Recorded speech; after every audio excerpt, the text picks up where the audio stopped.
Throughout my life, I was very interested in observing and understanding people, knowing their stories, all of which has led me to value the power of human connections. And this has evolved over a period of time in my life due to my personal experiences. There was love, hate, action, drama, all of that, which made me the queen of crossroads, and that's why I'm here today. And as I speak with you all, I have no doubt that our thoughts create our future, because I have thought about this moment a million times in my head, even during my darkest hours. Hello everybody, my name is Kavitha George, a wife, a mother and a social entrepreneur. So whenever there is a problem, there is not something to do, but there is something to know.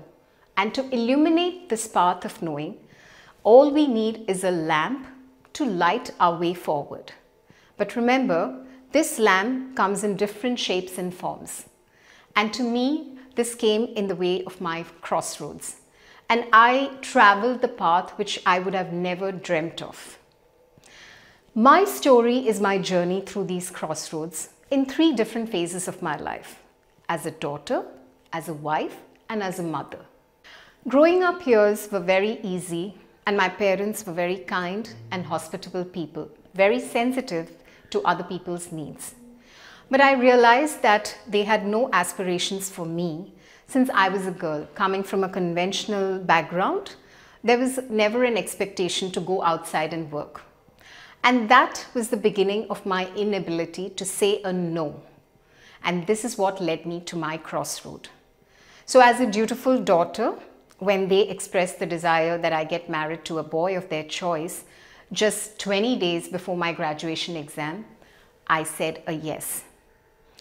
Anyway, the drama began, and I could see the cracks in the relationship right from day one. Alcoholism, mental abuse, humiliation, jealousy was all an integral part of this relationship.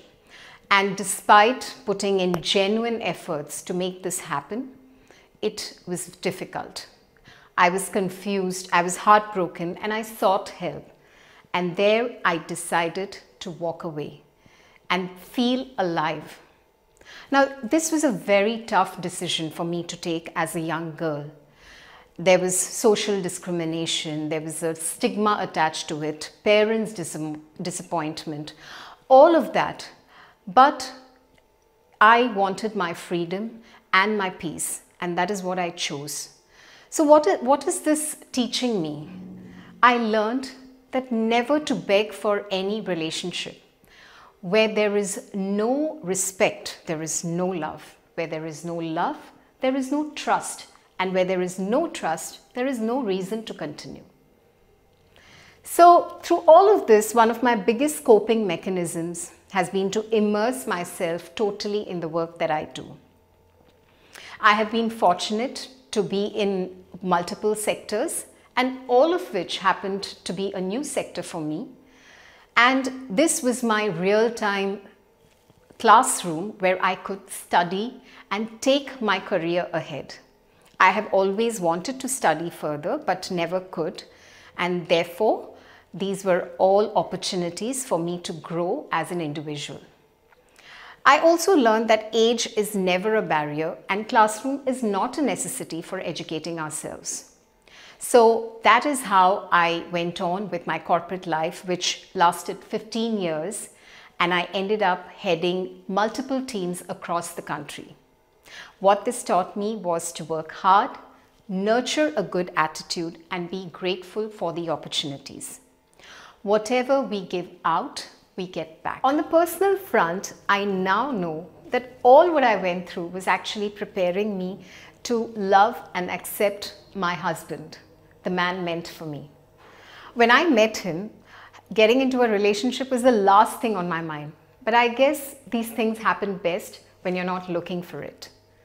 Together, we evolved from being a couple to parents and walked this journey hand in hand, going through the highs and lows of life. I started seeing the power of positive thinking and intent, the right intent behind every action and decision in both my personal and professional life. So what is my lesson learned here? That your words and actions are powerful tools in manifestations of your life experiences. What you really, really want will happen, and what you really, really don't want will also happen. So be aware of this. And now I want to talk about the best phase of my life and the most significant role that I have got as a mother. I have been blessed with 3 beautiful children, and this is across ages 20, 12 and 6. So as Buddha says, the teacher will appear when the student is ready, and my teacher is my second daughter, Amaya. She is a child with special needs and born with a very rare disease called cocaine syndrome. And there are probably just about 140 cases diagnosed in the world with this syndrome. And we got this right diagnosis just about a year back. Can you believe it? So her birth was the beginning of our journey in and out of hospitals, going to various doctors, therapists, trying to understand more about her condition and how we can go about her rehabilitation in the best way forward. Over here, I chose to trust my instincts as a mother, and my husband chose to trust my instincts as well for all the decisions that we took for her.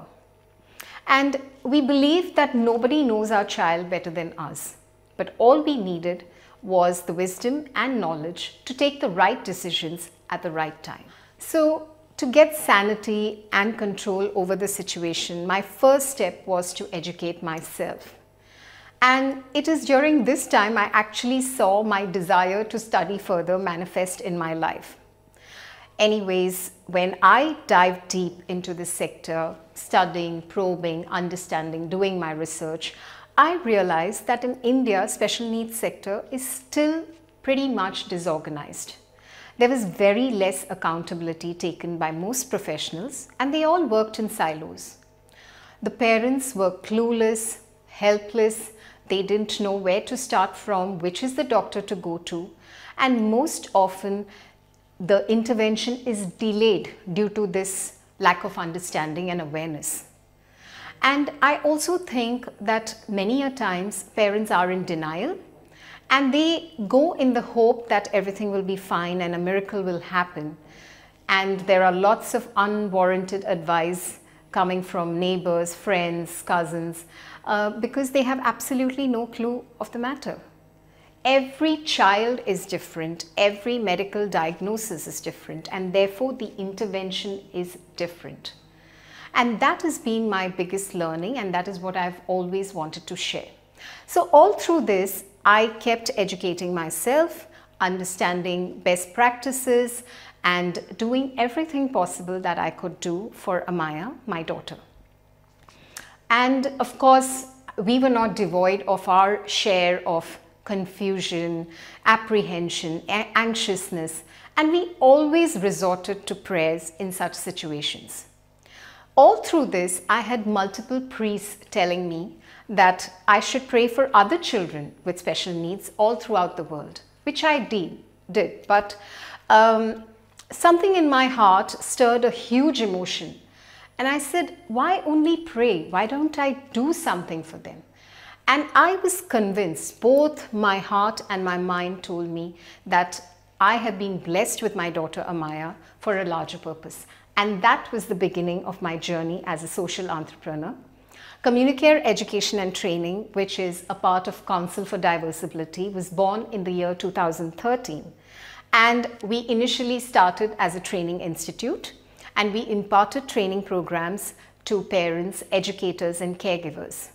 We have a dearth of good educators in this country who are aware of the needs of a special child, and we also lack awareness. So all throughout, our aim was to ensure that no child is missed out, and every child's parent is supported with the skill set that is needed to caregive for this child. And this has been an ongoing process.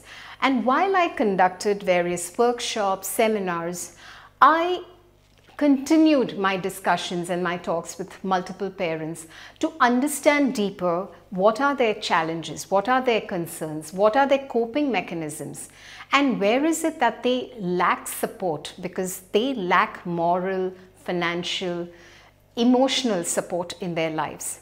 And this to me was very, very important because I feel progress is best when the child is in a safe environment and where all the members of the family are working together for the child's development.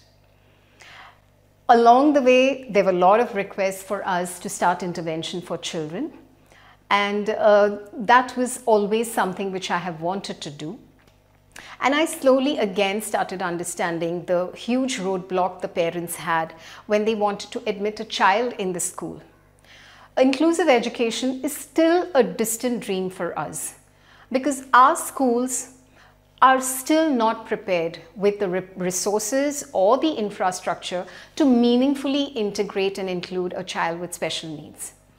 And let me tell you here that inclusive education works beautifully, not just for children with special needs, but even for neurotypical children. There is no better way to instill the values that we want in our children, values of acceptance, love, respect, tolerance to diversity. All of this is best learned when they are able to see and be with other children who are not similar to them. Getting admission in a good school is one of the biggest turning points in every parent's life and also for the child. However, many of the parents are not aware that taking admission in a regular school without preparing the child to cope with the complexities of a school life is just not appropriate. And what happens eventually is the child starts to have academic and behavioral challenges, and it peaks as the child grows older or goes higher in the grades. So eventually what happens is the school politely asks the child to leave the school, and the child is at home not knowing what to do, and the parents cannot cope with the stress. This, unfortunately, is the system today. While we cannot change the system, we definitely can work to improve it. And that is where we have implemented our intervention programs, which are under 3 main verticals. So in our first vertical, we do intervention, which is a school readiness program for children between the age of 2 to 7 across the domains to cope with the complexities which they will face in the school. And we ensure that they are ready to be in that kind of a school environment. The second one is social skills and functional training for those children who have probably missed this age. So it is for children who are 8 years and above. And then we have a third segment, which is for children with physical disabilities. We work very closely with them for their movement, their cognition, and all of these developments. In all of these programs, we work very closely with the parents because I believe that parents are the only constant and the child spends maximum time at home, and it's very important for the parents to learn to manage the child.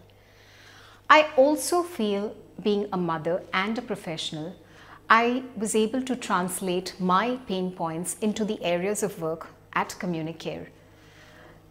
Learning is at its optimum when there is fun associated with it, when you like the teacher or the therapist who is doing therapy with you. And that is something which is the missing link over here. In my own experience with my daughter, whenever we have done therapies, and we've done intensive therapies, I would see my daughter totally change the minute she is entering the therapy room, which is the case with a lot of children. She would be tense, she would be crying, she would be worried and in a haste to get back home. She's never enjoyed what she is expected to do because there was nothing which motivated her. So, being a classically trained dancer, I have always believed in the power, the therapeutic power of music, dance, drama, movement to calm us down and to be receptive to whatever we want to do or learn. It has a beautiful way of stimulating the brain and calming our senses, the mind and the body. And learning is at its optimum when we are in a calm state of mind and when we are in a learning zone. And that is what we always have wanted to do. So in our programs, one of the biggest differentiators is we involve a lot of playway methods, music, dance, drama, movement, because the brain is as good as you use it. And that is very, very important. Parents also do not know what to do with the child while they are at home. So this is where we teach the parents how is it that they can play with their child. Everything does not need to be an extremely rigid, goal-oriented session. We can have fun times, but yet have these times converted into maximum learning and training the child towards achieving independence. So all of this has taught me that every pain teaches us a lesson. And this lesson is extremely important to change our story and our destiny. So there have been multiple challenges, and life never ceases to throw challenges at us. But what is really important is how we respond to it. Nothing can be more satisfying than seeing a child's progress and seeing the smile on a parent's face. The journey of a special parent can feel very lonely and it's very overwhelming. And I want every parent to know that you are not alone and we are there for every parent. So as I leave you all, I would like to share a few thoughts which has helped me go through my journey. I'd like to start by saying always support yourself. Be kind, love yourself because you matter the most. Do things that make you feel good and be amongst authentic people. Never compare your life to anyone else's. Ask when you need help. Never hesitate to do that. Be open to learning. Be a student all your life. Be bold and proceed. And do not limit yourself. Remember that crossroads are those crosses that can make you fall under its burden, or it can resurrect you. You can either view it as a setback or a setup. The choice is ours, and this probably is your moment. Go get it.